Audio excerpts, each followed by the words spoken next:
están? Muy buenas noches, bienvenidas, bienvenidos a la revisión de las informaciones. Nuestro compromiso, el de todo el equipo de CNN Chile, como siempre, darles contexto, análisis y que después de ver nuestro programa estén bien informados para tomar buenas decisiones. Estos son los titulares. Con una amplia mayoría, la Cámara de Diputados y Diputadas aprobó y despachó la reforma que habilita el nuevo proceso constituyente. La iniciativa superó con creces los 4/7 necesarios para ser visada. Desde el Ejecutivo calificaron la votación como un triunfo para la democracia. Luis Cordero asumió como nuevo ministro de Justicia en medio de la polémica por los indultos presidenciales. Tras sostener una reunión con el mandatario Gabriel Boric, el ahora secretario de Estado evitó referirse por ahora a estos beneficios. En tanto, Chile Vamos anunció una comisión investigadora por los indultos y tras su funcionamiento dijeron van a definir si acusan o no al presidente. Alcaldes y ex autoridades de salud criticaron el actual ritmo de vacunación contra el COVID-19. Acusaron que solo un 20% de la población objetivo se ha inoculado con la dosis bivalente y emplazaron directamente al MinSal. También anunciaron una campaña comunicacional para incentivar la vacunación. Por sexto día consecutivo, el dólar anotó una baja en el mercado local. La divisa terminó la jornada en 824 pesos, en línea con el incremento que ha experimentado el precio del cobre. La inminente recuperación de China y los alentadores pronósticos inflacionarios de Estados Unidos también incidieron en esta cotización a la baja. Todo esto y más, porque aquí comienza CNN Prime.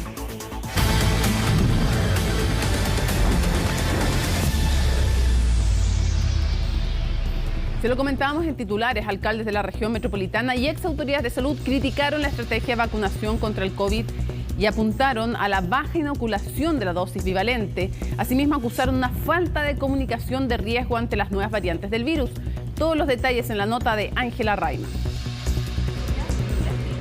Chile ha sido en más de una ocasión un país destacado por la alta cobertura de vacunación en combate al coronavirus. De hecho, fue uno de los primeros países en comenzar con las dosis de refuerzo y manteniendo una alta tasa de adhesión en la población objetivo. Sin embargo, con la fórmula anual bivalente enfocada en mayores de 60 años y personas inmunocomprometidas, la recepción no ha sido la misma. Después de haber sido uno de los países más exitosos en este proceso de vacunación, lamentablemente hoy día estamos viendo en la peor situación en el proceso de vacunación de la vacuna bivalente, donde hemos visto que aparentemente para las autoridades esta pandemia se ha acabado. Vacunábamos 4.500 personas al día, ahora no estamos ni en 300. Actualmente a nivel nacional, un 93,3% de la población objetivo cuenta con su esquema primario completo. Un 88,8% tiene su primera dosis de refuerzo y un 74,6% ya está inoculado con su segunda dosis de refuerzo. Pero si comparamos con los datos actuales de la fórmula bivalente, en 3 meses de campaña y con una población objetivo de 5.700.000 personas, solo un 21,24% ha cumplido con el calendario. Porcentaje más bajo si vemos el dato de los pacientes crónicos. De acuerdo a la fecha que me correspondía, me pasé mucho tiempo. Entonces, ahora decidí ya ponérmela porque como está aumentando el contagio. Ya, o sea, si tengo la otra vacuna, ¿por qué no la última? Yo creo que más propaganda, porque no la hay. Y ampliar los horarios, dar más facilidades. Falta de comunicación de riesgo es el mayor de los cuestionamientos dirigidos al Ministerio de Salud ante un posible nuevo brote de coronavirus con nuevas subvariantes de la cepa Omicron. El llamado de los alcaldes es a aprovechar la temporada estival para potenciar la vacunación. La Subsecretaría de Salud Pública es el responsable de los programas de prevención y de promoción y la vacunación es el eje más importante de eso. Si se hiciera un plan de vacunación donde el Ministerio de Salud le entregara financiamiento a esas comunas que van a recibir a tantos visitantes, evidentemente podríamos llegar a marzo con una cantidad de vacunación muy superior a la que tenemos hoy día. En el mundo académico y de los expertos, la opinión es similar. Si bien también apuntan a una fatiga generalizada, acusan que la falta de comunicación de riesgo por parte de las autoridades sanitarias es un problema ante las nuevas variantes del COVID y la baja cifra de adherencia a la vacunación. Veo con preocupación que la comunicación de riesgo y las estrategias de vacunación siguen siendo los puntos débiles. Creo que hay un punto medio en donde podemos transitar para ser informados que no sea un matinal semi-informativo diario a la nada, que es lo que tenemos hoy día. Y da la sensación de lo que transmiten, de que en realidad ya no hay problema y que si se infecta la gente tampoco importa porque la mayoría no se enferma y por lo tanto no tenemos mayores consecuencias. Entonces esa percepción de disminución de riesgo obviamente también contribuye a que las personas no estén interesadas en ir a vacunarse y que las coberturas sean tan bajas. Los especialistas, por su parte, también hacen un llamado a la población objetivo de la dosis bivalente a cumplir con el calendario, donde todos los mayores de 60 años y personas inmunocomprometidas o con enfermedades crónicas, independiente de su rango etario, pueden acudir a vacunarse con esta fórmula si recibieron al menos una dosis de refuerzo hasta el 24 de julio. Les permite tener una mayor protección y esto es principalmente a los grupos más vulnerables que son los enfermos crónicos, los inmunodeprimidos y los adultos mayores. El llamado es a que la población se vacune, idealmente no tan seguido como cada 4 meses, pero que de ahora en adelante sigamos un esquema de una vacunación, por ejemplo, al año, y en la medida que vayan apareciendo nuevas variantes, que vayan también siendo estén disponibles vacunas con estas nuevas variantes para que nos protejan. Al ser consultados desde el Ministerio de Salud, decidieron no responder a las críticas de las ex autoridades. Vamos a la economía. El dólar continúa a la baja y hoy miércoles cerró en torno a los 823 pesos. Son múltiples los impactos que podría generar este fenómeno, pero ¿cómo beneficiaría a los chilenos esta disminución de la divisa estadounidense? Belén Saldías nos cuenta. Un viaje en una montaña rusa es lo que ha experimentado el precio del dólar durante los últimos meses. Por momentos superó los 1.000 pesos, generando preocupación en los mercados.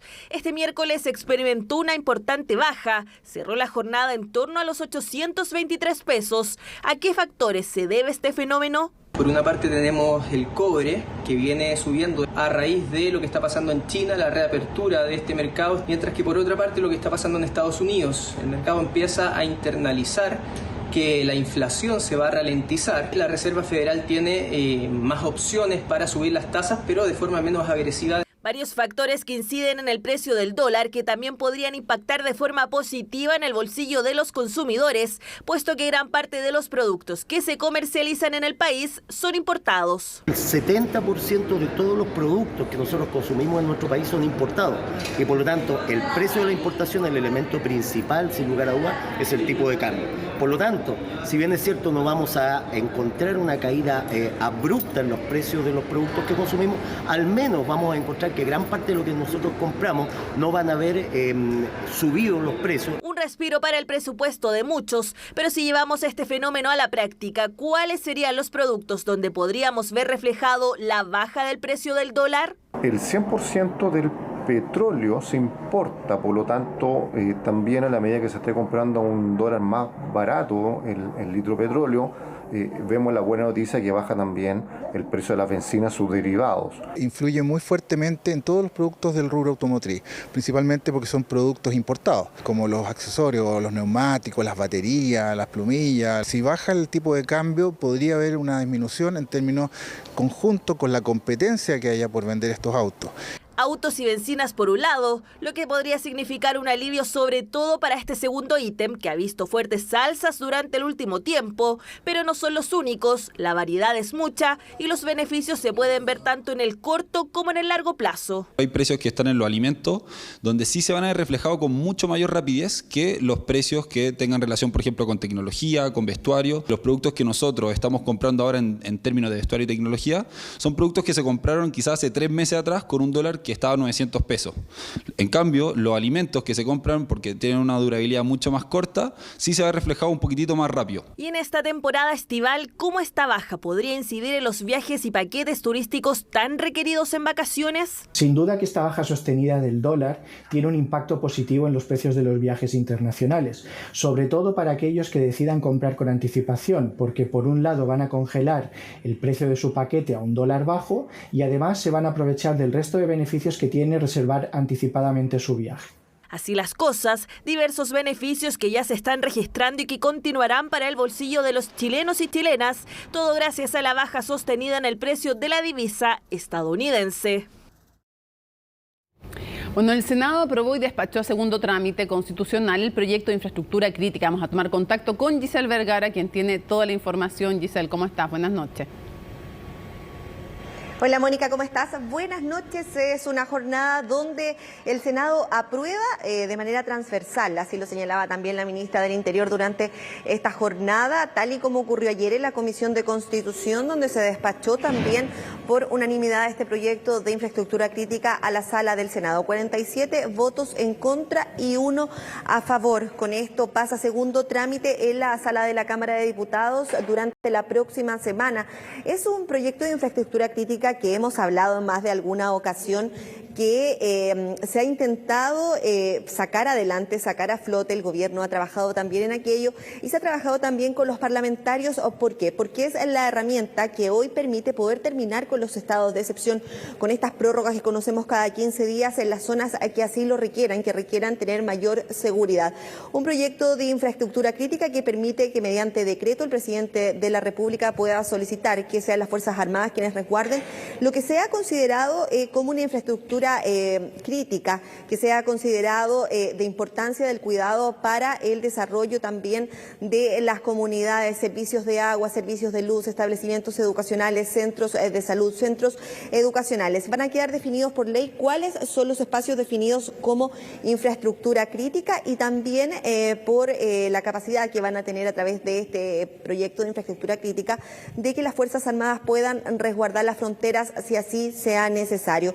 Se había discutido anteriormente, fue rechazado también en la Cámara de Diputados, se repone el proyecto a través de la Comisión de Constitución del Senado con modificaciones, existen conversaciones de parte del gobierno en el último tiempo, se llega a consenso y tenemos lo que vemos hoy día, un respaldo de manera prácticamente transversal a este proyecto que va a permitir brindar mayor seguridad en estas materias, en estas zonas, en estos sectores, como por ejemplo lo que ocurre en la macrozona sur. No exento de críticas de algunos sectores, especialmente de parlamentarios de la zona norte, que dicen que se va avanzando, que es importante avanzar en este proyecto, pero que mientras no esté implementado, ellos van a seguir solicitando un estado de excepción para sus regiones. Los invito a que revisemos declaraciones de la ministra del Interior, Carolina Toá, y también de la ministra de Defensa, Maya Fernández. La discusión inmediata puede destrabar y darle un timing adecuado a debates que no pueden esperar más. Nosotros esperamos que esa misma fórmula dé sus frutos en la Cámara de Diputados, que la próxima semana pueda estar aprobado este proyecto y en paralelo el Ejecutivo ya está trabajando, mientras se tramita el proyecto, para elaborar el decreto con fuerza de ley que va a permitir al presidente de la República hacer el primer llamado a las Fuerzas Armadas a reforzar la presencia del Estado en las fronteras, a controlar el flujo que ahí sucede y a encargarnos de que la migración que exista se haga de manera ordenada, de acuerdo a la ley y no sea aprovechada por grupos criminales o por personas que vienen con otras agendas a nuestro país. Tuvimos una muy buena jornada en el Senado con un apoyo casi unánime de un proyecto que ha sido bien debatido y el debate político siempre es bueno. Creo que las Fuerzas Armadas permanentemente en los últimos años han estado apoyando a la comunidad en distintos momentos. Lo hemos visto en catástrofes, lo hemos visto en los incendios, también en la pandemia. Y aquí también van a hacer un aporte en algo que le interesa mucho a la ciudadanía, la seguridad de nuestra patria. Yo creo que eso es importante, tener fronteras seguras, es algo que se ha venido planteando y solicitando desde la ciudadanía, pero también es algo que nos interesa desde el gobierno.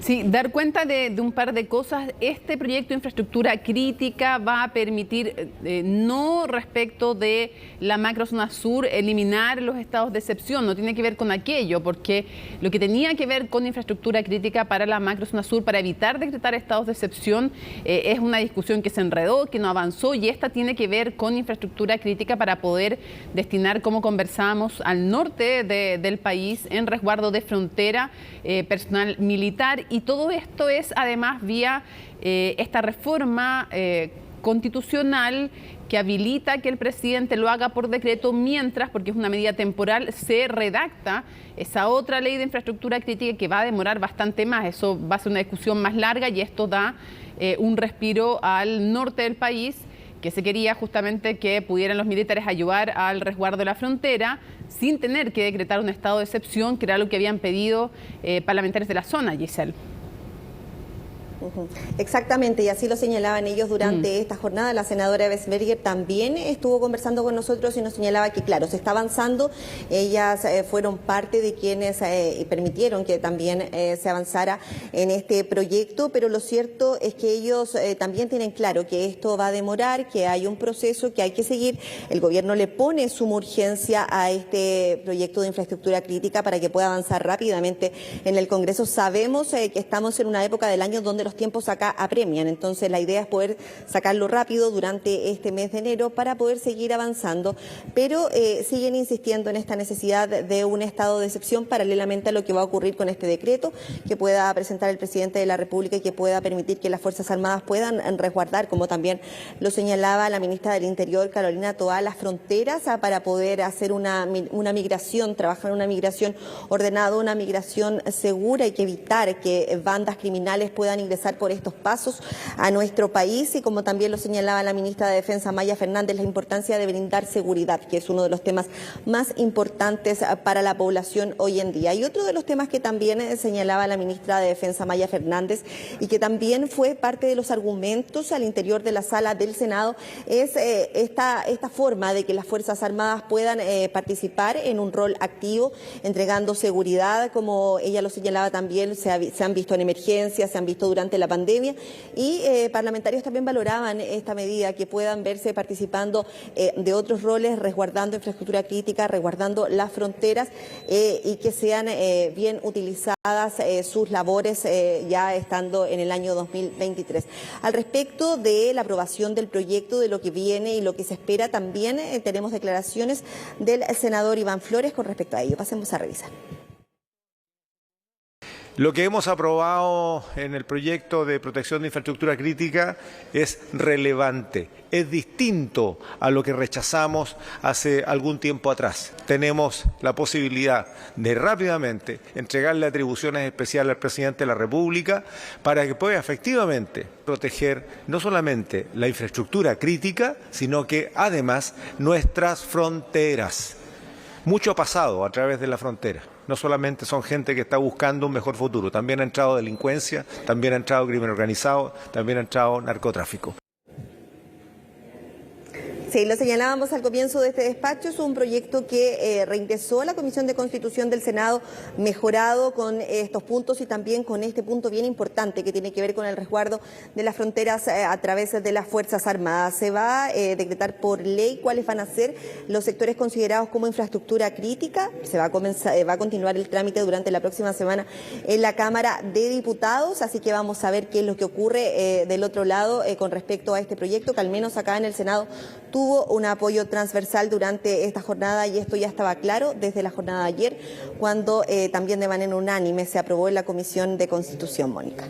Sí, en general nos quedan malas noticias o noticias que tienen que ver con peleas políticas, con falta de acuerdo, y también es bueno destacar cuando sí se logra llegar a un acuerdo, mientras estén discutiendo en otros temas y tengan divergencias, que en este al menos haya habido la capacidad primero de que no se pelearan la autoría de todos los parlamentarios, sino que se fundieran distintas mociones, pues son mociones parlamentarias las que terminan confluyendo en este proyecto de infraestructura crítica, y que luego se haga todo por unanimidad. O sea, cuando hay coincidencia real en un tema, qué bueno que se avance así, porque permite justamente dar un alivio a la zona norte de nuestro país, y que se llegue ya a un acuerdo y que se logren construir estos consensos también es positivo, así que lo destacamos como una noticia positiva. Exacto. Desde el Congreso, Giselle. Muchas gracias. Sí.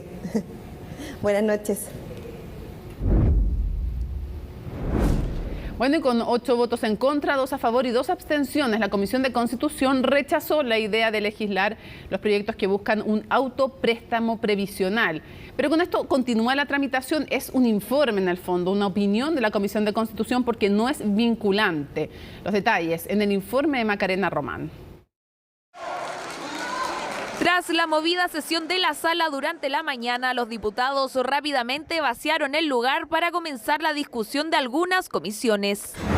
Es que uno de los debates más esperados del día era la votación en general de los proyectos de autopréstamos fusionados. Tras la discusión, los diputados de la Comisión de Constitución rechazaron en general la iniciativa parlamentaria. En el cual les digo, en abril del 2023, el retiro va a venir con más fuerza, el sexto retiro va a venir con más fuerza. Y ahí, bueno, quiero ver cómo actúan mis colegas. Yo, a pesar de que somos minoría, voy a votar a favor de este proyecto, de su idea de legislar, porque me parece que era una idea que podría haber sido mejorado. Lamento que no hayamos tenido la voluntad de haber avanzado en esa dirección.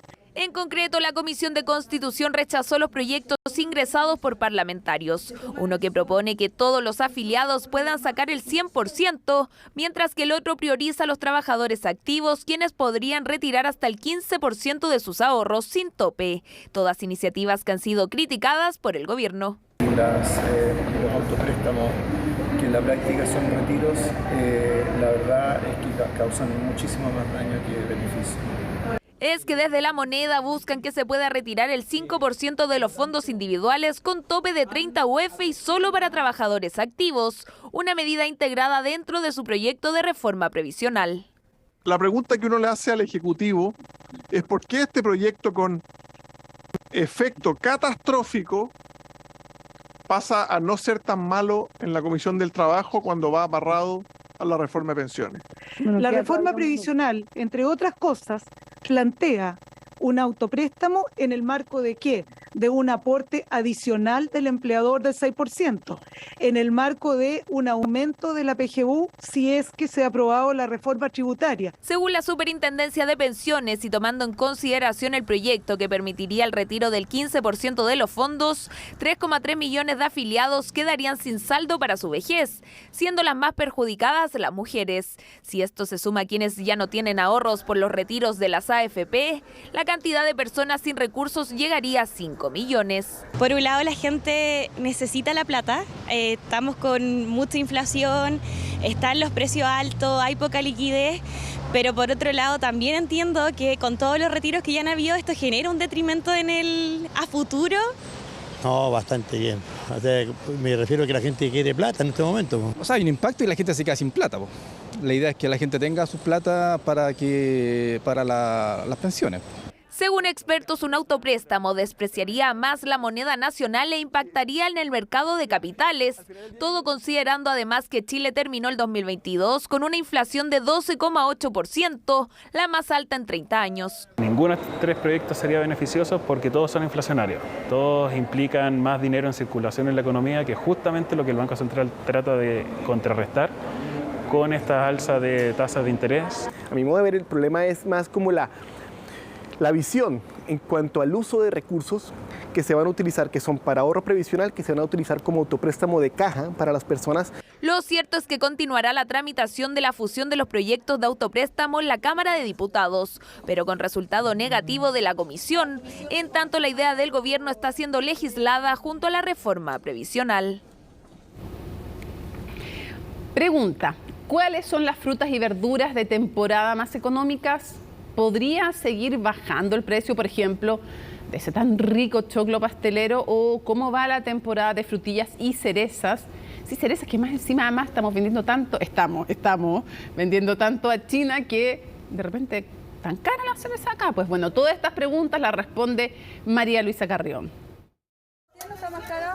Son 2.000 o 1.500 unidades diarias de choclo pastelero los que vende hoy José Luis en esta feria en Macul. Están a 500 pesos cada uno, pero en épocas donde está más económico llega a vender unas 3.000. El problema es que su precio aún no baja lo suficiente para que las ventas aumenten. El verano pasado ya esta fecha estábamos vendiendo a 2 lucas la docena, 3 lucas. Pero que ¿ahora la docena cuánto está? A 5 lucas la docena, 500 cada uno y a 5 lucas la docena. La esperanza es que después de la quincena de enero el choclo baje de precio. Al principio siempre está un poco más caro. Lo reconocen quienes se dedican, por ejemplo, a hacer humitas en esta temporada. Aurora hace cerca de 200 al día y la mitad de ellas las vende en esta misma feria de Macul. Este año están a 1.500 pesos cada una, 500 pesos más caros que el verano pasado. Subió todo, subió la margarina, la cebolla, todo está caro. Pero se supone que ahora después de la quincena de enero baja el choclo.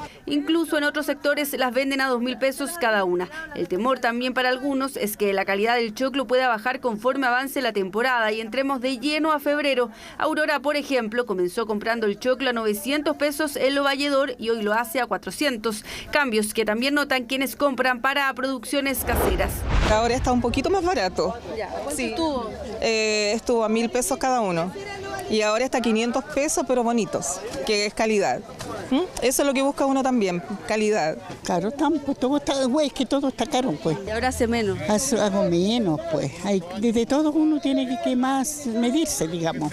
Compra menos choclos a la espera también de que los precios se moderen o derechamente bajen. Recuerdan que el año pasado lo más barato que lo consiguieron fue a 100 pesos la unidad. Sí, va a tener entre 5 y 7 choclos por luca en los próximos 15 días, fin de mes. Eso es como lo que se avisora. Lo mismo con el tomate, ¿no? El tomate, como veíamos, ya está en torno a los 500 pesos y en plena temporada puede incluso bajar a 400 pesos. ¿Y qué pasa con las frutas de temporada? En la región metropolitana, la frutilla, por ejemplo, subió 11% en el último mes y en promedio la feria se puede encontrar a 1.200 pesos el kilo. Se espera así que baje su valor pronto. Caso contrario, las cerezas son las últimas que quedan y están subiendo de precio y el panorama es que lo sigan haciendo conforme se vayan acabando. ¿Son las últimas? Las últimas son ahora. Gracias a Dios ha estado buena porque el guindón es cereza grande. Lo más barato que la vendió este año, ¿cuánto fue? A Luca. Y ahora está 1.500. 1.500. ¿Cuándo comenzó a subir? Ya ahora, claro, esta semana. No tan solo las cerezas, ha subido todo. Así que aún están baratas las cerezas. Están 2 kilos en 1.000 hoy. Sí, suben. Esas están, yo las compraba a 1.000. Lo que no ha bajado son los duraznos. 1.600, no puede ser. Salen 4 o 5 duraznos. Yo compro melones, que está a 2.000 y salen más porciones. Melones que incluso se pueden encontrar a 1.000 pesos cada uno. Las sandías ya es posible encontrarlas desde los 2.000 pesos. Uva sin pepa, chiquillo, barato. Y la uva está entrando masivamente al mercado. Ha estado en 1.500, 1.600, pero hoy día se pudo tener a Luca el precio.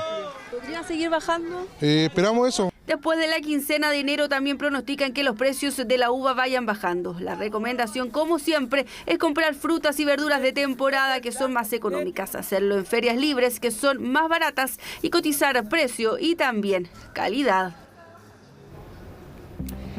Cambiamos de tema para contarles que el abogado Luis Cordero asumió como ministro de Justicia tras una reunión con el presidente Gabriel Boric en La Moneda. El nuevo jefe de la cartera evitó referirse por ahora, dijo, necesito mirar primero los papeles, directamente a los indultos en medio de las solicitudes de la oposición para retrotraer estos beneficios presidenciales. Estefanía Bustamante nos cuenta. Hola, ministro, ¿cómo está? Ministro, sobre los nuevos desafíos. Desde Alemania, su primer arribo al Ministerio de Justicia. El nuevo jefe de cartera quería llegar a su oficina antes de responder sobre los indultos que costaron la salida de su antecesora, Marcela Ríos. ¿Se puede retroceder en los indultos otorgados por el presidente Gabriel Boric? Una vez que tenga todos los antecedentes, yo podré responder cada una de las preguntas que usted ha formulado ahí. Y en base a su experiencia, ministro, respecto a la situación de contingencia. Yo le voy a responder como un viejo profesor de la práctica profesional de la Corporación de Asistencia Judicial. Papelitos primero. Ahí escuchábamos una escueta vocería del ministro de Justicia. Venía del Salón Rojo tras reunirse con el presidente Gabriel Boric. La bienvenida a un gobierno que enfrenta momentos complejos, marcados por las desprolijidades en el listado de indultos que firmó el Ministerio de Justicia. Los indultos en Chile, si ustedes revisan desde su aplicación desde la década de los 90 hasta hoy, habitualmente han sido conflictivos, ¿no? Respecto del ejercicio, cómo se ejercen, la fundamentación. Detalles que tras una denuncia de la UDI están bajo la lupa de la Contraloría, que revisará si los decretos firmados por Justicia cumplen con los requisitos que la ley exige, esto sin cuestionar el fondo, la decisión de indultar a 13 condenados. Para nosotros hay decretos que no se ajustan a la ley, en especial los del señor Mateluna y el señor Castillo. Si la Contraloría dice que es cosa juzgada y la ratifica, me parece que ya no corresponde hacer nada más. Y si la derecha insiste en el tema, no le interesa otra cosa que generar dificultades. Está sacando provecho de esta polémica justamente para impedir que el gobierno despliegue su agenda. Agenda que la oposición incluye evaluaciones jurídicas para estudiar una posible acusación constitucional contra el presidente, pero dicen que antes de dar ese paso solicitarán una comisión investigadora en el Congreso. Para ver todos los detalles, desde el primer papel hasta la última firma, quienes estuvieron involucrados en todo este proceso, ¿cierto?, donde hubieron distintas desprolijidades. No vamos a utilizar la herramienta de la acusación constitucional inmediatamente contra el presidente, a pesar de que los antecedentes así lo señalan. Primero vamos a hacer una investigación seria. Si es posible jurídicamente retrotraer esta decisión y hay que buscar esa fórmula, tiene que hacerse. El cuestionamiento de un sector del oficialismo, donde varios han planteado una reorganización del gabinete ante las dudas que aún quedan en torno a los indultos. Y les dejo con el nuevo ministro de Justicia. Muchas gracias. Una de ellas, la posibilidad de que la UDI llegue hasta el Tribunal Constitucional para argumentar la inconstitucionalidad de los beneficios presidenciales.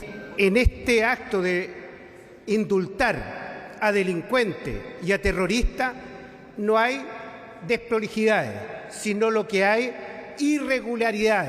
Posibles irregularidades que además de la Contraloría y el TC podrían ser indagadas por tribunales. Por eso es que en la Corte Suprema son cautos, evitando cualquier juicio sobre los decretos. Que es posible que nosotros por alguna razón tuviéramos que intervenir, entonces no vamos a opinar sobre eso, como no lo hemos hecho en ningún otro caso, cuando hay situaciones que de alguna manera generan controversia y evidentemente como estos temas siempre tienen algún riesgo de judicialización, nosotros no nos pronunciamos previamente. Controversia que ahora deberá enfrentar el nuevo ministro de Justicia, que se reunirá este jueves con el Pleno de la Corte Suprema, precedido por una buena relación con el Poder Judicial. La Cámara de Diputados y Diputadas despachó la reforma que habilita un nuevo proceso constituyente. El proyecto, que nació luego de un acuerdo entre la mayoría de los partidos políticos, tendría uno de sus primeros hitos el próximo 7 de mayo, cuando la ciudadanía deberá elegir a los consejeros constitucionales. Los detalles de este nuevo proceso nos lo cuenta Paul Follett. Aprobado y despachado a ley.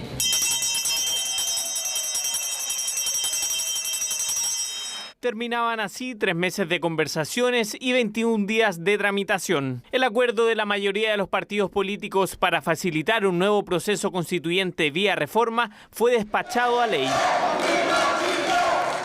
Y con esta aprobación inauguramos una nueva etapa. Esperamos atrás una constitución que dividía a Chile.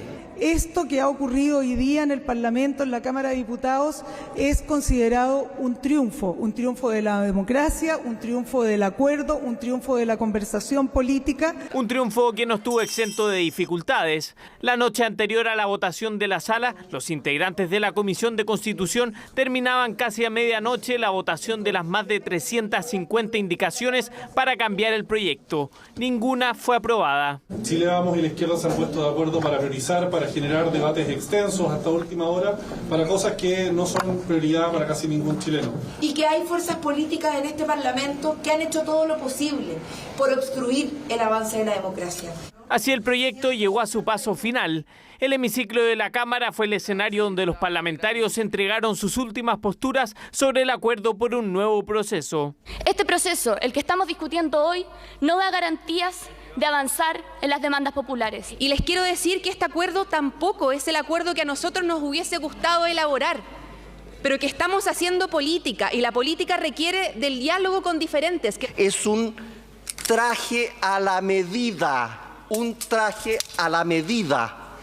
para las ideologías y los partidos políticos. Creo que tiene además la virtud no solo de habilitar un nuevo proceso constituyente, sino que también de salvar a Chile de los populismos, salvar a Chile de los extremos. Historia aparte fueron los cruces entre republicanos y los partidos de Chile Vamos. Y invito a los diputados de Chile Vamos a que no le tengan miedo a unos pocos que pactan con la izquierda. Con orgullo, desde Chile Vamos estamos cumpliendo nuestra palabra. Tienen una última oportunidad de votar en conciencia. No se dejen intimidar por la izquierda. Yo entiendo que para algunos sea difícil avanzar en esto, pero para aquellos que no creemos en las revoluciones y no creemos tampoco en el inmovilismo, era el momento de dar un paso institucional.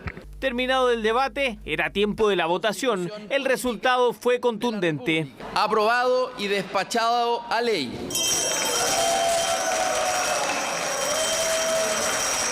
Un nuevo proceso que tendrá a 3 órganos protagonistas: el Consejo Constituyente, la Comisión Experta y el Comité Técnico de Admisibilidad. Todos serán paritarios. Ahora el Congreso deberá elegir a los integrantes de la Comisión Experta, que redactará un anteproyecto constitucional. Lo mismo harán con los integrantes del Comité Técnico, que se encargará de hacer cumplir las bases institucionales. Vamos a tener una constitución constituida con las certezas que corresponden, por expertos, para darle seriedad a la discusión, con un componente democrático respecto a la elección. Proceso que se realizará en mayo, donde la ciudadanía elegirá a los 50 integrantes del Consejo Constituyente, encargado de proponer una nueva constitución. El camino termina con un plebiscito de salida el próximo 17 de diciembre, donde se votará a favor o en contra del proyecto.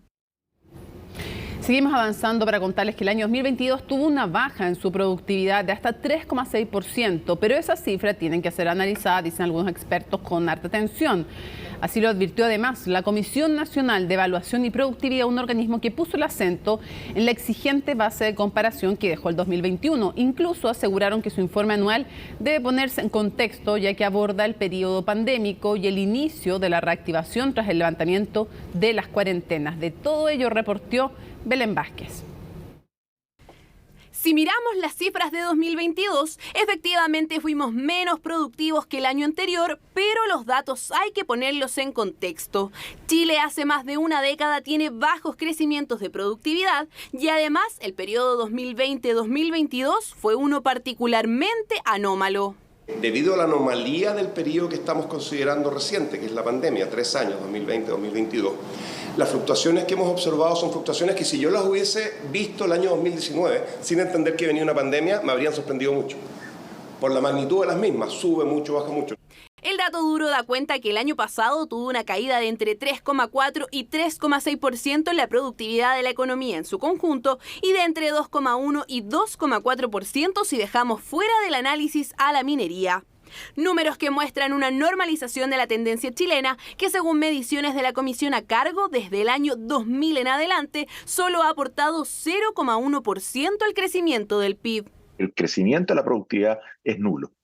Esa es la experiencia chilena en los últimos 20 años. O sea, después de haber tenido un boom de crecimiento de productividad, ¿no es cierto? O sea, la productividad es un valor, es un número, pero ese número no ha aumentado en el tiempo. Sin embargo, aquí el contexto cobra especial relevancia. No es que necesariamente en 2022 hubiésemos sido menos productivos que los años anteriores. Lo que ocurrió es que en 2021 la cifra creció por la baja base de comparación y porque durante 2020 salieron de la economía sectores menos productivos que, habiendo retornado a la normalidad, volvieron a sus labores. De hecho, si miramos esos 3 años, la productividad chilena creció en promedio entre 0,2 y 0,6 para la economía conjunta y entre 0,6 y 1,1% dejando fuera la minería. Esta caída en la productividad no debe ser interpretada como una disminución estructural de la capacidad del país para producir más con menos, sino que entendemos nosotros el reflejo de una normalización fluctuando en torno a modificaciones que son de una magnitud inusual como resultado de la pandemia y las imposiciones, ¿no es cierto?, que exigió el desafío de hacerse cargo de lo sanitario. A eso se suma la hipótesis de que las ganancias de productividad del teletrabajo no perduraron en la economía, ya sea porque no se supieron aprovechar las herramientas tecnológicas o porque había más rubros que necesitaban presencialidad. Parece ser una buena explicación. Si uno ve la literatura, en general otros ejemplos a nivel internacional, temas de capacitaciones obviamente tienen impacto positivo en la productividad. Tener jornadas más flexibles o modalidades de trabajo distintas quizás a las tradicionales han mostrado que efectivamente generan mejora en la productividad. El informe de 2022 además recogió los impactos que tuvo la pandemia en el capital humano y concluyó que aquellas generaciones que tuvieron clases telemáticas no solo verán aumentada la desigualdad a futuro, sino también tendrán una disminución de entre 4 y 6% en sus ingresos. Vamos a volver al tema de la pandemia, una pandemia que no se ha acabado, y a los cuestionamientos que recibió el Ministerio de Salud por el actual ritmo de vacunación contra el COVID-19. Y vamos a conversar de aquello con Paula Daza, ex subsecretaria de Salud y ejecutiva además del Centro de Políticas Públicas e Innovación en Salud de la Universidad del Desarrollo. Muchísimas gracias por acompañarnos. Hola, muy buenas noches, Mónica. Encantada. Antes de ir al tema de la vacunación, quisiera hacer una pregunta más general. Si usted tuviera que describir en qué momento estamos de esta pandemia en el mundo y en Chile, tal vez China tendría que ser un tema excepcional, así que más bien en general en el mundo y en Chile, ¿cuál es el momento de la pandemia que estamos viviendo? Bueno, hoy día seguimos en una pandemia porque sigue siendo un virus que está distribuido en todos los países del mundo, pero efectivamente estamos en una situación mucho más positiva y mucho mejor lo que estuvimos en los años anteriores, producto de varias cosas, y una de las cosas más elementales, de las estrategias más elementales que ha permitido este avance de la pandemia y poder vivir en libertad con una disminución de los fallecidos, una disminución de los enfermos graves, es precisamente el proceso de vacunación. Probablemente pronto esto va a seguir, esto nos va a acompañar durante muchos años como una endemia, es decir, vamos a seguir con los casos, pero probablemente en una situación bastante mejor de lo que tuvimos los años anteriores, a no ser que aparezca una variante muy distinta a la que tenemos hoy día, que aparentemente es poco probable y que haga mirarnos de una manera distinta. Pero pensamos en general que probablemente la situación va a ir avanzando hacia una endemia, poniéndonos dentro de una situación donde tenemos que seguir vacunándonos al menos una vez al año. Ahora, Paula, si habláramos de Chile, ¿qué ha pasado en las últimas semanas en Chile? Bueno, lo que hemos visto en Chile, particularmente en las últimas semanas, en los últimos 2 meses, hemos visto un aumento de los casos, y esto es producto de lo que ha pasado en otros países. La aparición de estas nuevas variantes son todas Omicron, eso es positivo, que son variantes Omicron, pero mucho más contagiosas, por lo tanto hemos visto un aumento de los casos. No hemos visto en forma paralela, en forma significativa, un aumento de las hospitalizaciones en las UCI, y eso también es positivo. Sin embargo, es preocupante porque en la medida que tengamos más casos, obviamente la posibilidad de tener más enfermos graves es mayor. Sobre todo lo que vemos cuando vemos los datos de los fallecidos en nuestro país, vemos que las personas que están falleciendo principalmente son las personas adultos mayores, más de 80 años y más de 65 años. Paula, y es por eso que esta campaña de vacunación es tan importante. Y si tuviéramos, desde su perspectiva, obviamente, si tuviera que explicar por qué se ha producido este aumento de casos en las últimas semanas en nuestro país y el incremento también de la positividad, ¿a qué lo atribuye usted? Bueno, el aumento de casos, vimos que como en otros países ha llegado una variante que es mucho más contagiosa. ¿Qué significa eso? Que si yo me contagio, tengo la posibilidad de contagiar a muchas más personas de lo que hacía con las antiguas variantes. Se dice que esta variante tiene un R mucho más alto, o sea, una persona puede contagiar hasta 10, 12 personas. Con las variantes anteriores, la cantidad de personas que contagiaba cada persona era mucho menor. Y por lo tanto, obviamente, cuando tenemos una variante que es mucho más contagiosa, el número de casos probablemente puede aumentar, y particularmente hoy día que sabemos que son variantes que no producen síntomas tan severos. Y una pregunta, el hecho de, para que empecemos a abordar el segundo tema que nos convoca, que es el tema de la vacunación, el hecho de que no se esté vacunando tanto o al mismo nivel que se vacunaba antes, ¿tiene algo que ver o no en el aumento de casos, o no es atribuible el aumento de casos aún a el tema de la baja cobertura de la dosis bivalente?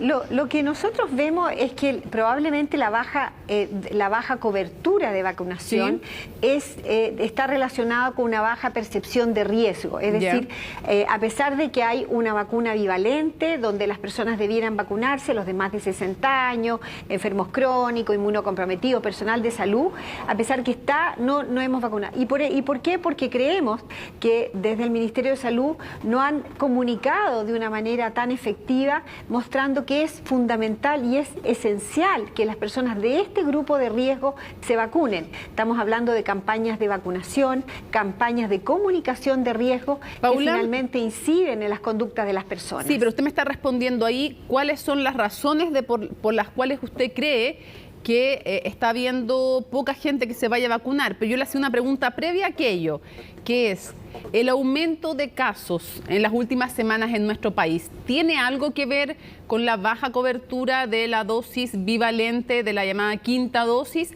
o son temas separados? Son temas absolutamente separados, porque lo que sí sabemos que esta vacuna protege contra la enfermedad grave, pero no particularmente contra la contagiosidad. Por lo tanto, no podemos atribuir el aumento de casos a un aumento de la vacunación, a una baja cobertura de la vacuna bivalente. Ahora, quiero hacer la aclaración que con esto no estoy para nada quitando importancia que la gente se vacune con la bivalente. Solamente quería ir como aclarando los temas y poniéndolos cada uno en su carril.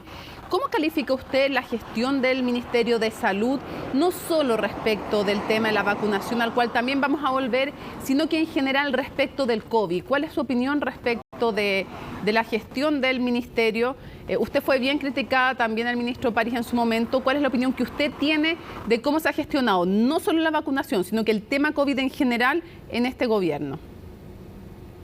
Bueno, lo que nosotros hemos visto desde el Centro de Políticas Públicas, que hemos venido haciendo un seguimiento en forma persistente, hemos puesto en alerta todas aquellas situaciones que nos han parecido de riesgo y que no han avanzado en forma correcta. Una de ellas es el tema de comunicación de riesgo, es decir, informar a la ciudadanía por qué es importante tomar cada una de las conductas. Hablamos en un comienzo, cuando se sacó la mascarilla, era importante ir, ¿cierto? Cuando uno toma una medida de mayor libertad, y tomar medidas de mayor mitigación, es decir, a pesar de que yo estoy sacando la mascarilla, voy a aumentar el testeo. Es importante que las personas entiendan que hay situaciones o personas que tienen que usar la mascarilla en lugares cerrados, donde hay adultos mayores. Por lo tanto, esa comunicación nos ha parecido débil. Lo otro también es con respecto a la vacunación. Obviamente aquí no ha habido una buena campaña y tampoco una buena información para la ciudadanía con respecto a la vacunación. Bueno, y esto lo demuestran los números en el día de hoy. Hablemos de esos números. ¿Qué porcentaje de qué hablamos cuando hablamos de el grupo que tiene que vacunarse, que ya puede, el grupo que ya puede vacunarse con la bivalente, y después hay un grupo que es el preferente o grupo objetivo o el más relevante? ¿De qué porcentajes hablábamos normalmente? ¿En qué porcentajes debiéramos estar y en cuáles estamos? Bueno, con respecto a la vacuna bivalente, el grupo objetivo, o sea, para quien está hoy día diseñada la estrategia de vacunación, es para todas las personas que tienen más de 60 años, es decir, personas mayores, para todos los enfermos crónicos desde los 12 años, para los inmunocomprometidos y para el personal de salud. Ese es el grupo objetivo de esta campaña de vacunación que partió hace 3 meses atrás. Hoy día hemos alcanzado de ese grupo objetivo no más allá de un 21%, y de los enfermos crónicos, aquellas personas que tienen menos de 60 años y que son enfermos crónicos y que están dentro de este grupo objetivo, no más de un 3,5% del grupo de enfermos crónicos. Por lo tanto, estamos con coberturas de vacunación a un grupo de riesgo que sabemos que si se contagian pueden tener una enfermedad grave, coberturas muy bajas. Y eso es preocupante probablemente cuando tengamos más adelante, ¿cierto?, un aumento de circulación de otros virus o en los periodos del invierno. La preocupación de usted y otras exautoridades es solo respecto de la dosis bivalente, o es en general también les preocupa lo que está pasando con otras personas? Porque es bueno volver a decirle a la gente que pueden ponerse al día, digamos, con su vacunación, ¿no? Porque no fueron justo en la época en que tenían que ir, pueden ponerse al día. La pregunta es, ¿a ustedes les preocupa solo la bivalente o creen que en general el tema de la vacunación ha disminuido el ritmo, no está al nivel que debiéramos, no se han ido poniendo al día? Sí, hay un grupo, un número de personas que debiéndose haberse puesto la tercera o cuarta dosis, donde ha pasado más de 6 meses que no se la han vacunado, que no se han puesto esa dosis, que tienen menos de 60 años y que no están dentro del grupo de riesgo. Es muy importante que ese grupo también se vacuna. ¿Por qué? Porque sabemos que esas personas, cuando ha pasado más de 6 meses, particularmente la tercera dosis, la inmunidad tiende a disminuir y por lo tanto también tienen más riesgo de que si se contagian, enfermarse gravemente. Y por eso es tan importante que todas las personas miren su calendario de vacunación, y si no han completado el calendario de vacunación con la tercera y con la cuarta dosis, es fundamental y es importante que se lo pongan. ¿Por qué? ¿Por qué, Mónica? Porque siempre hay ciertos grupos que no se pueden vacunar o que la vacuna no le hace tanto efecto. Estamos hablando de los inmunocomprometidos, de personas que tienen un cáncer y están con las defensas bajas. Y por eso es tan importante que el resto de la comunidad nos vacunemos para protegerlos a ellos también. Esto tiene una connotación personal, pero también obviamente de solidaridad. Ahora, en general, cuando hablamos de estos dos ámbitos, de la bivalente y también de las otras personas que no se han puesto, no están al día en su carnet de vacunación, ¿cuál es la proyección que ustedes hacen? ¿Cuáles pueden ser las consecuencias si esto no se revierte, tanto de los que no se han puesto las otras vacunas, la tercera, la cuarta, como de la quinta o bivalente? ¿Cuáles son las proyecciones? ¿Qué puede pasar con la pandemia en Chile? Lo que nosotros vemos es que particularmente las personas mayores de 60 años, que son las que tienen más riesgo de enfermar, si no se ponen esta vacuna en los próximos meses, ya sea marzo, abril, cuando empiece el invierno, o incluso ahora, si están en una situación de mayor aglomeración y ha pasado un tiempo importante, esas personas pueden terminar hospitalizadas gravemente en una UCI o pueden fallecer. Quiero recordar que todos los días seguimos teniendo personas que se hospitalizan. Los casos en la UCI han aumentado, no mucho, pero han aumentado algo durante la última semana, y tenemos todos los días personas fallecidas por el COVID, muchas de ellas sin haberse puesto la dosis bivalente. Y por eso es tan importante entender que esta es la estrategia que tenemos contra el COVID. Si usted pudiera sugerir cómo debiera hacerse esta comunicación, porque me imagino que tampoco podemos seguir eternamente con un boletín al día como se hacía normalmente en los momentos más álgidos, porque al final tampoco se termina siendo efectivo. ¿Cómo se debiera comunicar? A ver, aquí lo más importante es levantar estrategias focalizadas. Es decir, como se hace con otras campañas de vacunación en Chile. Chile en general tiene muy buena cobertura de vacunación en otros ámbitos. Y aquí, ¿qué es lo que se hace? Acercar la vacunación a los lugares donde hay conglomeración. Por ejemplo, ahora en el verano hay eventos culturales, hay lugares donde las personas van a estar, hay lugares donde los adultos mayores concurren. Con los móviles, el año 2021 la Subsecretaría de Salud Pública tenía 10 buses y 10 móviles donde salía a vacunar y apoyar a las comunas, y de esa manera alcanzábamos mejores coberturas. Yo no tengo mayor información, pero tengo entendido que esos móviles por parte de la Subsecretaría de Salud Pública se han bajado. Eso es importante volver a retomarlo. Hay una alerta sanitaria para poder tener esos recursos. Una pregunta, ¿nunca a usted la han llamado del Ministerio de Salud? Porque yo recuerdo cuando era ministra del Interior, Isquia Siches alguna vez dijo que le encantaría contar, ya no está en el gobierno, lo sabemos, pero decía que le encantaría contar con su experiencia. ¿Alguna vez desde el Ministerio de Salud le han llamado la exministra, la actual subsecretario, alguien del ministerio le ha llamado para pedirle su opinión, para pedirle que comparta su experiencia? ¿Algo le han llamado alguna vez del Ministerio de Salud?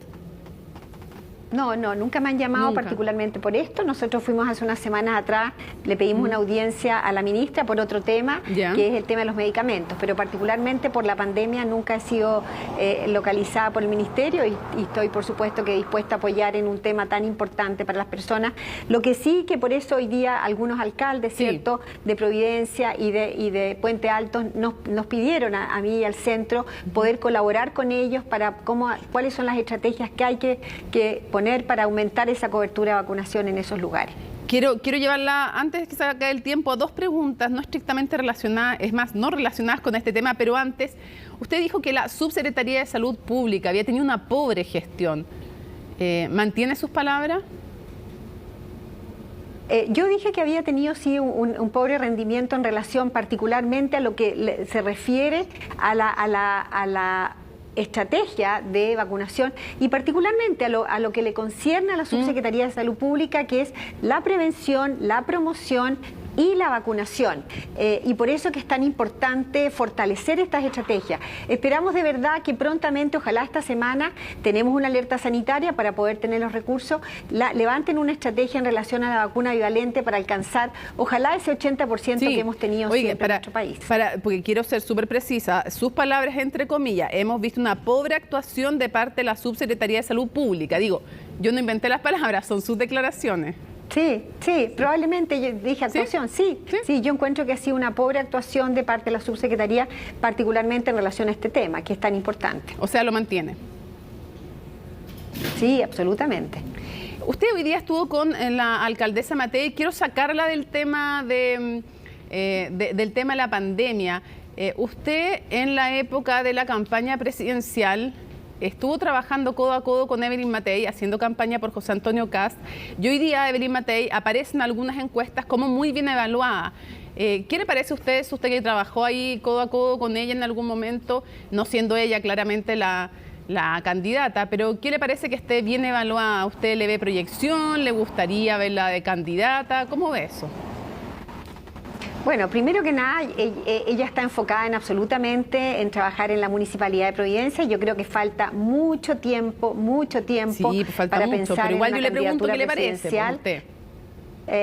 Bueno, me parece, yo creo que ella es una muy buena candidata, ha sido una muy buena profesional, ha sido diputada, senadora, ministra, ahora es alcaldesa, en un rol que lo ha hecho excelentemente bien, y yo estoy dispuesto a apoyarla en el rol que está aquí, en aquellas cosas de salud que ella me lo pida. Pero en este momento claramente ella está enfocada en la municipalidad y creo que falta mucho tiempo para pensar en una candidatura presidencial. Pero le gustaría y estaría usted dispuesta a apoyarla. Bueno, yo soy muy cercana a ella y por lo tanto en lo que ella me pida yo voy a estar siempre apoyándola. Y para cerrar, ¿cómo ha visto, más allá del tema de salud, cómo ha visto la gestión de este gobierno? ¿Ha sido mejor o peor o igual de lo que usted esperaba? Y usted que votó e hizo campaña por José Antonio Kast, ¿cree que el país estaría mejor con el de presidente? A ver, yo creo que hay situaciones particularmente, que lo que yo me voy a referir es particularmente a salud, que me parece que no ha sido como se esperaba que podía haber sido en algunos temas que son esenciales. Primero que nada, avanzar en reformas que son muy importantes, como la reforma de salud. Lo segundo, en hacerse cargo de las listas de espera, que esperábamos que lo resolvieran bien. Y tercero, en un tema donde aparentemente los expertos que en su momento hablaban con respecto a la campaña de vacunación, no hemos visto que han sido los resultados adecuados. Creo que la llegada de la doctora Jimena Aguilera ha sido muy positivo, muy bueno.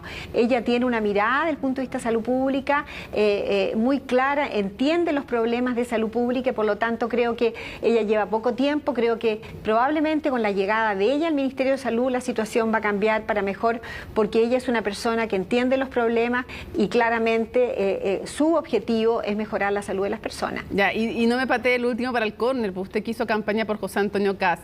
¿Cree que el país estaría mejor con él como presidente? A ver, yo la verdad que no, la situación es tan distinta. Yo creo que, bueno, él no salió presidente, yo hoy día estoy en la universidad, yo creo que hoy día tenemos que apoyar este país, lo que sale, pero sería muy difícil que yo le dijera cómo estuviera el país. Yo lo apoyé en su momento porque creía, obviamente, que era una mejor alternativa, principalmente en los temas de salud, porque él entendía la urgencia que era poner ciertas políticas de salud para finalmente resolver los problemas que son tan dolorosos. Yo sé que usted está hoy día en la universidad, está dedicada a aquello, pero entre usted y yo de aquí no sale, no se entera nadie. ¿Usted descarta postular a algún cargo de elección popular o es una puerta que no cierra del todo? No, yo hoy día estoy en la universidad. Yo sé que hoy día está ahí, pero mañana, pasado. Estoy acá. No, mañana, en el corto plazo no pienso postular a ningún cargo público. ¿Y en el mediano o largo? En el corto plazo. Tendría que verlo. En este minuto estoy acá, yo voy a estar en la vereda donde mejor pueda aportar. Por eso en un momento estaba en la subsecretaría, me fui a la campaña, ahorita está en la universidad. Pero no es algo que usted diga. Ya, pero no es algo como alguna gente dice, yo esto no lo haría jamás. No, usted a lo mejor. No, no diría jamás esto porque no puedo después comerme mis propias palabras. Así que en este minuto estoy enfocada en la universidad y seguí haciendo desde el punto académico. Y estoy feliz acá, estoy muy contenta. Paula Daza, muchísimas gracias por habernos acompañado en CNN Prime. Encantada, Mónica, un gusto conversar contigo. Muy buenas noches. Buenas noches. Seguimos avanzando. Congreso Futuro 2023 viene con más de 100 expositores y un total de 20 temáticas diferentes bajo el eslogan Sin Límite Real. ¿Cuándo será y qué trae el evento de divulgación de conocimiento más importante de Latinoamérica? Natalia Muñoz tiene el informe. La primera mujer transgénero de la comunidad jasídica de Nueva York, Abby Stein, activista y galardonada bloguera, ya está en nuestro país para ser parte de los más de 100 expositores nacionales e internacionales que darán vida al evento de divulgación científica más importante de América Latina, Congreso Futuro 2023. Este es mayoritariamente un encuentro de ciencia y de tecnología. Sé que no soy científica, todos lo saben, pero no estoy invitada por eso. Soy parte de esta conferencia porque queremos tener una voz en la inclusividad. Es un encuentro en el que el 40% de los expositores son mujeres. Abby, nombrada como una de las primeras pensadoras del Top 50 mundial, nos adelanta sobre su exposición en el Teatro Oriente de Providencia. Construir un mundo, construir un futuro, que es de lo que hablamos aquí, que es realmente inclusivo, que celebre a cada ser humano por quienes son y ojalá diseñar algunos consejos prácticos. No quiero hacer spoiler de nada más para que vengan a la conferencia. Reconocernos en el algoritmo, humanismo metaversiano, regulaciones cerebrales, dicotomías del mundo quebrado y emociones compartidas son parte de los 23 bloques que tendremos desde el 16 hasta el 21 de enero, un congreso futuro sin límite real. La tierra prometida. Podríamos revivir a Platón y con inteligencia artificial incorporarle a esa inteligencia artificial todo lo que Platón escribió, pensó y todo lo que los continuadores de Platón, sus discípulos, pensaron, y traer a Platón tal y como era y preguntarle a Platón qué pensaría el futuro. Para los que quieran asistir de forma presencial, pueden venir justamente aquí al Teatro Oriente de Providencia. Son 10.000 las entradas gratuitas a las que ustedes podrán acceder a través de congresofuturo.cl y .ticket.com. Pero no será solo en Santiago. Por primera vez la cita llegará a las 16 regiones del país con charlas enfocadas a temáticas locales. Un viaje del conocimiento que comienza este jueves con visita especial al extremo sur de nuestro país. Vamos a hacer algo muy interesante. Mañana nos vamos a la Antártida. ¿Y qué mejor soberanía que llevar a los científicos del mundo a la base chilena? Darle los espacios a los jóvenes, no solamente de la región metropolitana, sino de regiones, de diferentes etnias, diferentes religiones. Tenemos un montón de activistas, un montón de jóvenes que están haciendo un trabajo increíble dentro del territorio. No solo se hablará de ciencia, este evento será un punto de encuentro para el análisis político internacional, la crisis climática, el trabajo y ciudades del futuro, la educación y también los cuidados a nuestro cuerpo y la salud mental. Una 12ª versión que este 2023 espera cruzar fronteras. Vamos a tener en el mes de marzo el primer Congreso Futuro futuro binacional Chile-Argentina. Esperamos a mediados de año realizar el Congreso Futuro con Marruecos y con España, y eso habla del esfuerzo de internacionalización. 2 premios Nobel, 100 expositores, charlas presenciales y en línea aptas para todo público. Es un Congreso Futuro que además estará presente a través de la pantalla de CNN Chile, con la más completa cobertura de Futuro 360 y todas sus plataformas. Todo a contar del lunes 16 hasta el próximo 21 de enero.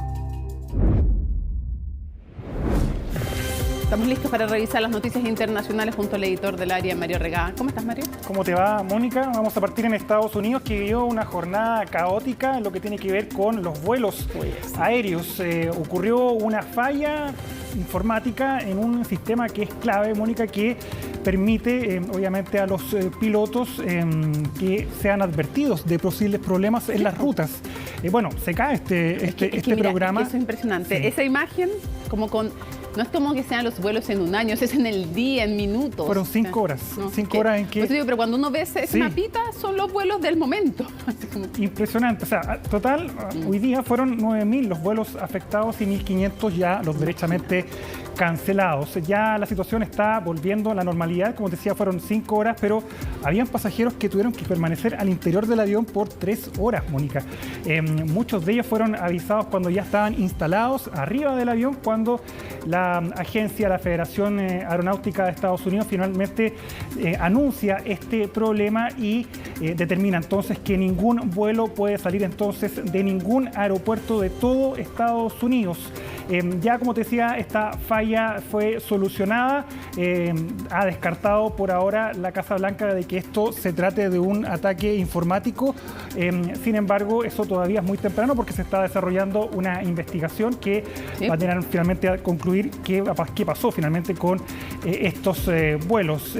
Como te decía, 9.000 vuelos cancelados, miles y miles de personas que no pudieron finalmente viajar. Esto ya venía mal desde la nevazón que le tocó vivir a Estados Unidos unas semanas atrás. Ya venían los vuelos cancelados. Tú sabes que esto es un efecto dominó que va afectando, retrasando los vuelos. Así es que para que llegue a la normalidad se va a necesitar por lo menos unos 3, 4, 5 días, decían las autoridades aeronáuticas, para finalmente volver a la normalidad. Así que una jornada caótica es la que se vivió en distintos aeropuertos de Estados Unidos, mientras ya la situación vuelve a la calma lentamente. Vamos a cambiar de tema, vamos a volver con lo que sigue ocurriendo en Perú. Mónica, a esta hora siguen las manifestaciones, siguen los enfrentamientos violentos, sobre todo en Puno y Cusco, después de la jornada sangrienta que informábamos en el día lunes, cuando 18 personas murieron en la región de Puno, la región sureña. Ahí estamos viendo las manifestaciones, no solamente en Puno, sino que en gran parte de Perú también se trasladaron hasta Lima, exigiendo la renuncia, como lo comentábamos ayer, Mónica, de la presidenta Dina Boluarte. Son demandas que siguen reclamando estos sectores, que obviamente pidieron esclarecer los hechos y llevar ante la justicia a los responsables. Hablaba la Fiscalía hoy día, Mónica, y confirmaba de que todos los 17 muertos fueron producto de impactos de bala, y eso obviamente echa por tierra una versión que está circulando en algunos sectores de Perú, que decían que acá había habido directamente enfrentamientos entre policías y manifestantes con armas blancas. Eso queda descartado según un primer informe de la Fiscalía, que está iniciando una investigación, no solamente para los responsables directos, materiales de estos hechos, sino que también está afectando a la presidenta Dina Boluarte, una investigación de la Fiscalía Nacional por presunto genocidio. No es menor la investigación que se abrió en contra de la mandataria. La forma en que se califica, digamos, eventualmente. Sí. Claro, y va a tener que enfrentar entonces Dina Boluarte, que en todo caso dijo estar dispuesta a someterse a esta investigación. Afortunadamente, hoy día ha sido una jornada menos violenta que las anteriores. No se han reportado heridos de gravedad ni tampoco fallecidos, pero lo cierto es que todo apunta de que se va a formar una caravana desde el sur. Eso es lo que están anunciando muchos sectores en Perú, y que van a marchar hasta Lima. Así es que el cordón de seguridad que se ha puesto alrededor de la capital peruana es gigantesco para evitar más incidentes. Es bueno también contarle a la gente, creo que el sector del sur y el sector de las sierras es el sector más pobre en Perú. sea, hay una división y hay una fractura también geográfica, además socioeconómica, entre los más pobres y los que tienen más recursos, la élite dominante, que es la élite de Lima, y que de estos sectores del sur del país, de la sierra específicamente, es donde proviene Pedro Castillo. Y también así se entiende un poco más por qué en esos sectores, incluso más que en Lima, han habido este tipo de manifestaciones y este rechazo tan grande contra la élite de Lima, los parlamentarios, la presidenta, y esta identificación más fuerte. Esto no es tampoco una protesta a favor de Castillo, un grupo sí, claramente, y sobre todo en estos sectores de la sierra, que de donde viene él, este maestro rural, pero también es una protesta en contra de este sistema que no les da resolución a sus problemas, donde hay, como decía, le funcionó muy bien en la campaña, decía, no más pobres en un país rico. Sí. Es un centralismo que afecta a nosotros, a la mayoría de los países de América del Sur, pero que en Perú es particularmente brutal. O sea, en Lima básicamente desconocen por completo la realidad de regiones como el sur, de la sierra, y eso obviamente ha sido una tendencia que ha sido de las últimas décadas en Perú. Esto nada más fue una gota que rebalsó el vaso, Mónica, porque la verdad están completamente olvidados estas regiones y todo se concentra en Lima. Por eso había mucha expectativa de que por primera vez en la historia de Perú haya llegado un presidente que no venía precisamente del establishment político de Lima, sino que de otras regiones. Así que es una situación que se viene arrastrando y que se debía ya venir hace mucho tiempo en Perú. Vamos a volver a Estados Unidos, Mónica, porque se le está complicando la situación al presidente Joe Biden con estos archivos clasificados que fueron encontrados en una de sus oficinas en Washington el día lunes. ¿Por qué es complicado? Porque las autoridades, una vez que dejan el poder, en este caso la vicepresidencia para Joe Biden, tienen que entregar todos los archivos clasificados a los archivos nacionales, que es la entidad que finalmente es la que tiene que tener estos archivos. El lunes CBS había dicho de que sí, se había confirmado el hallazgo en una oficina en Washington de documentos muy delicados que no se sabe mucho el contenido, pero que tiene que ver con las relaciones de Irán, con Ucrania, con el Reino Unido. Un poquito delicadas cuando Joe Biden era vicepresidente. Ahora, el tema, Mónica, es que esto se descubrió en noviembre, semanas antes de las elecciones de medio término en Estados Unidos. La pregunta que se hacen muchos en este país es por qué ahora se llega a saber de que estos documentos estaban en esta oficina de Joe Biden. Y peor aún, hoy día se encontró en otra oficina de Biden más archivos clasificados. Sí, ayer le consultaron en esta cumbre de América del Norte junto a los presidentes, al presidente de México y al primer ministro de Canadá. Dijo que estaba sorprendido por estos documentos y que todo obviamente ha sido entregado ya a las autoridades para que inicie una investigación. Ahora, Mónica, recuerda que a Trump le pasó lo mismo. Sí, pues. Trump se llevó documentos para la casa. Para la casa, para la mansión. Documentos, hasta las cartas que le escribió Kim Jong-un se las había llevado a la mansión. Bueno, pero sí.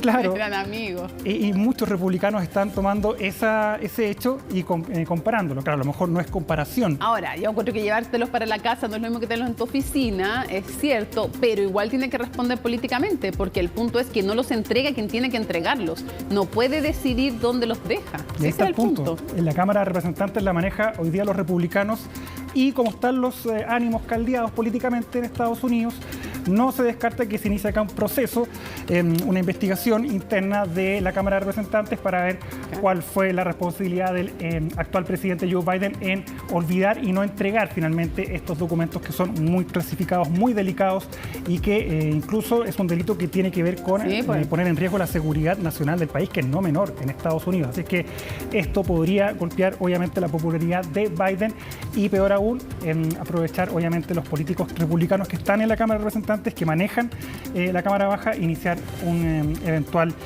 proceso en contra del mandatario. Que es lo mismo que harían los demócratas si fuera al revés la cosa, digámoslo. Es que han recordado tanto las palabras de Biden cuando le pasó a Trump. Decía, ¿cómo es posible una persona tan irresponsable de llevarse estos documentos para la casa? Bueno, ahora mismo el mismo Trump ha dicho cómo es posible de que el FBI no registre ahora todas las casas y propiedades de Biden para que... Y la oficina. Y la oficina para que finalmente se descubra si es que tienen más documentos. Ah, tú dices que, claro, él pide que revisen a ver si están en sus... Claro, Trump dice que le haga lo mismo a Biden, que el FBI allane todas las propiedades.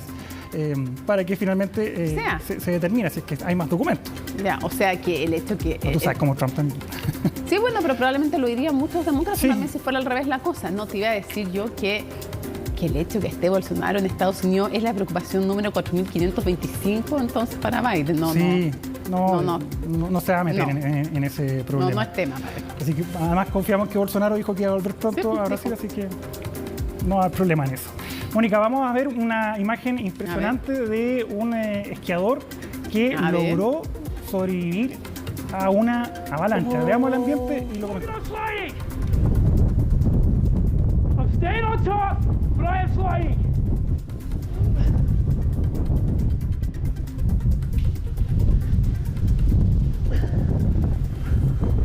Logan, I'm staying on top, but I am sliding. Bueno, él es Blake Nilsson.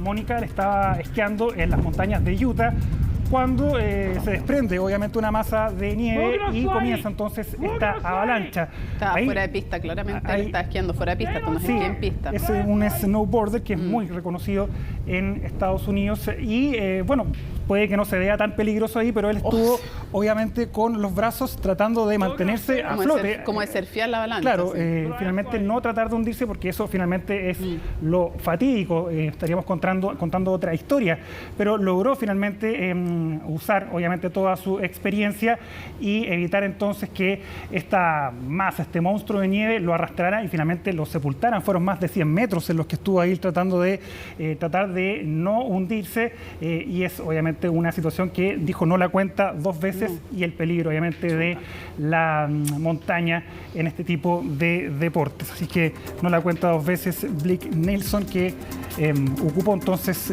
sus brazos básicamente, dijo, para no tratar de hundirse y avisar al compañero que estaba atrás de que también tuviera cuidado. A él tampoco, a ninguno de los dos le pasó nada, así que una imagen que se hizo viral rápidamente por lo riesgoso que la situación que vivió este deportista. Sí, y yo te digo, yo veo absolutamente que es fuera de pista, no es una cancha de esquí, mayor riesgo todavía. ¿Tú te manejas ahí en el esquí? No, yo con suerte me deslizo, digamos, pero no es lo mío. No, pero se ve, pues mira, pues, no hay ningún andarivel, no hay nada, no hay pista, es cosa de ver nomás, no sé para qué esquiar para cachar que está fuera de pista. Estaba en una montaña de Utah, pero gracias a su experiencia dijo que pudo lograr evitar contar otra historia, Mónica. Ahí está. ¿Se acabó? Se acabó. Ah, ya. No él, digamos, se acabaron por ahora las noticias. No traje más noticias. No, pero es que yo pensé que cuando dije se acabó, podía ser como se acabó él. Ah, se acabó. Se acabaron. No. Ya. Se acabó el comentario de hoy día. Ni un gatito, ni un perrito, nada. No hacemos ningún esfuerzo, nada. Quizás mañana puede haber algo. Uno de sorpresa, dices tú. Ya, ok. Nos vamos a la pausa y volvemos a CNN Prime con el deporte y más.